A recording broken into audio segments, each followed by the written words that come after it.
जदयू की दो बड़े नेताओं यानी कि जदयू के दो दिग्गज बड़े नेताओं के बीच वर्चस्व की लड़ाई को लेकर आज एक बड़ा उलटफेर देखने को मिल सकता है। नमस्कार, मैं संजीव सुमन। आप देखना शुरू कर चुके हैं मगध भूमि, जिसमें आज कवर स्टोरी है कि जदयू के दो दिग्गज नेताओं के बीच चल रही वर्चस्व की लड़ाई। जी हाँ, आपकी जानकारी के लिए बता दें कि जदयू के दो बड़े नेता आरपीएन सिंह और ललन सिंह के बीच वर्चस्व की लड़ाई अब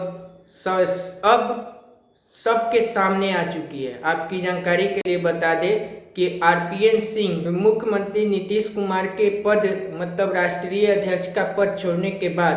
आरपीएन सिंह को राष्ट्रीय अध्यक्ष बनाया गया था, और उसी बीच जब केंद्रीय कैबिनेट का फेरबदल हुआ तो जदयू को भी उसमें शामिल किया गया, और जदयू इसमें शामिल होने के लिए इस बार तैयार हो गई। और इस बार जदयू को सिर्फ एक सीटें दी गई, और उस एक सीट को उस समय के राष्ट्रीय अध्यक्ष जदयू के आरपीएन सिंह ने अपने नाम का उसमें ऐलान करवाकर खुद केंद्रीय कैबिनेट में शामिल हो गए। लेकिन नीतीश कुमार और का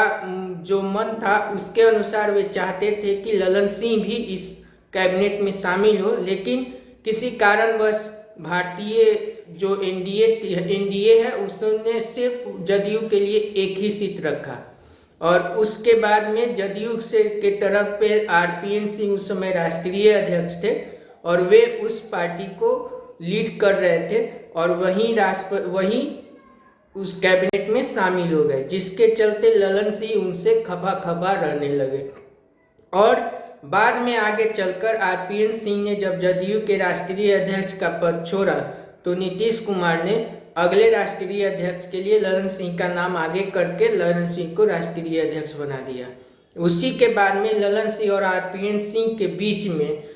वर्चस्व की लड़ाई शुरू हो गई, और समय समय पर ललन सिंह आरपीएन सिंह को किसी न किसी बात को लेकर निशाने पर रखना शुरू कर दिए। अभी जो नया खबर आ रही है उसके अनुसार ललन सिंह और आरपीएन सिंह के बीच में मनमुटाव इतना बढ़ गया है कि आरपीएन सिंह कैबिनेट मंत्रिमंडल में शामिल होने के बाद पहली बार बिहार के राजधानी पटना में अपने आवास पर आ रहे हैं, जहां पे उन्होंने एक महाभोज का आयोजन किया है। इस महाभोज में उन्होंने जदयू के सभी पदाधिकारी और उसके बड़े नेताओं को आमंत्रित किया है, और यह बात सामने आ रही है कि इसमें 5000 से अधिक लोगों को न्योता भेजा गया है। साथ ही साथ खबर यह है कि बिहार इकाई के जितने भी मीडिया कर्मी हैं उन सबको भी इसमें आमंत्रित किया गया है। इसी के बाद में बिहार की राजनीति में यह खबर फैल गई है कि आरपीएन सिंह इस भोज के माध्यम से अपना शक्ति प्रदर्शन करने जा रहे हैं, और देखना चाह रहे हैं कि उनके साथ कितने लोग शामिल हैं, और वे अपने आप को इसमें एक ताकत के तौर पे दिखाना चाह रहे हैं। आपकी जानकारी के लिए एक बात और बता दें कि आरपीएन सिंह का राज्यसभा का कार्यकाल इसी साल समाप्त हो रहा है, और जदयू में जिस तरह से उन्हें हाशिए पे ढकेला जा रहा है उसके अनुसार क्या उन्हें जदयू के तरफ से इस बार फिर से राज्यसभा में भेजा जाएगा, इस पर एक बहुत बड़ा प्रश्नवाचक चिन्ह लग चुका है। और उसी के वो लेते हुए और आने वाले समय में चुनाव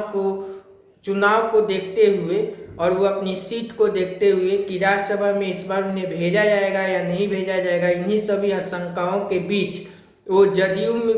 के सभी पदाधिकारियों को अपने आवास पे भोज पे बुलाया है, जिसमें वो अपनी ताकत का एहसास करा के बिहार के मुख्यमंत्री नीतीश कुमार और साथ ही साथ राष्ट्रीय अध्यक्ष जदयू के ललन सिंह पर अपनी एक दबाव की स्थिति बनाने की कोशिश करेंगे। अब यह देखना दिलचस्प होगा कि आरपीएन सिंह इसमें कितने कामयाब होते हैं और कितने कामयाब नहीं होते हैं, और उधर ललन सिंह और उनकी टीम के जितने भी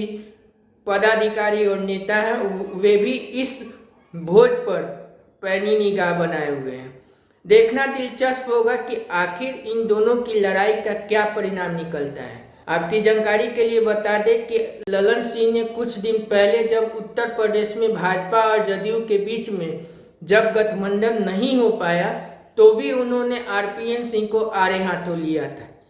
और उसके बाद आरपीएन ने पलटवार करते हुए उन्होंने स्पष्ट तौर पे कहा था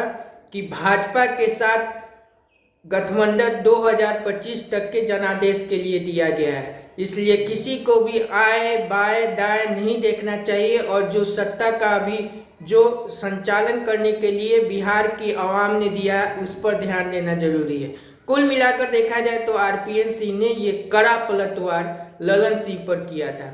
लेकिन रह कर ललन सिंह का आरपीएन सिंह को निशाना बनाना और आरपीएन सिंह के जितने भी नेता या उनके करीबी जो पदाधिकारी जदयू में थे उन सबको हाशिए पे धकेलने के काम जिस तरीके से ललन सिंह कर रहे हैं और जदयू के पूर्व राष्ट्रीय अध्यक्ष नीतीश कुमार चुपचाप इन दोनों की वर्चस्व की लड़ाई को देख रहे हैं, इससे तो अब देखना यह दिलचस्प हो गया है कि आखिर इस पे नीतीश कुमार आखिरी फैसला क्या लेते हैं, या फिर इन दोनों की वर्चस्व की लड़ाई के बाद कोई बड़े खेल या कोई बड़ा परिवर्तन बिहार की राजनीति में हो सकता है। इन सब पर हमारी निगाह बनी हुई है और बड़ा कोई डिसीजन अभी होगा बिहार को लेकर और जदयू के इन दोनों दिग्गज नेताओं को लेकर, और हमारी भी यह पैनी नगर आज की होने वाले महाभोज पर लगी हुई है। देखते हैं आगे क्या होता है। आप देखते रहिए New 24 बाइट और मुझे संजू सुमन को आज्ञा दीजिए। तब तक के लिए नमस्कार।